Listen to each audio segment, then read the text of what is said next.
Mencuci bahan kain dan menjemur, itulah aktivitas Yuniarta Nancy. Dilakukan di rumahnya sekaligus dijadikan workshop kerajinan pewarnaan kain dengan teknik ekoprint di Jalan Depati Barain, Kelurahan Kenten, Kecamatan Talangkelapa, Banyuasin, Palembang. Mantan pengacara ini beberapa tahun terakhir menemukan pewarnaan kain dengan teknik ramah lingkungan tersebut karena kecintaannya pada tanaman. Teknik itu dipelajarinya dari sebuah pelatihan yang kemudian diterapkan secara mandiri olehnya.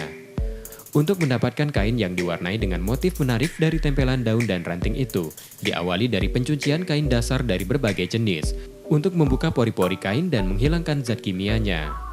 Setelah dijemur, kain kemudian ditempeli berbagai daun, ranting, batang, atau bunga. Teknik ini memanfaatkan kontak langsung dengan bahan alami, yang nantinya menimbulkan motif yang menarik dan tak sama.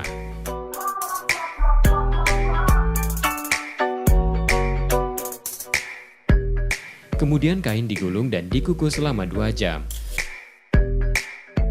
Lalu dikering anginkan dan motif pada kain akan terlihat.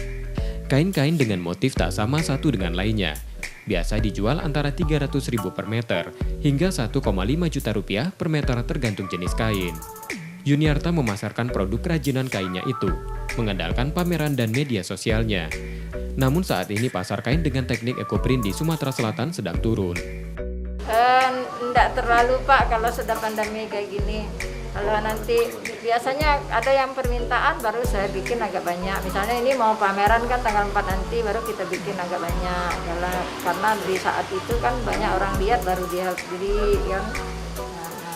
Nanti kita upload di Instagram, di Facebook. Orang nanya berapa gitu kan.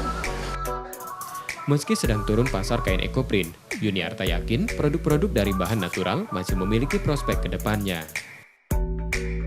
Purwantoro, Kompas TV, Banyuasin, Sumatera Selatan.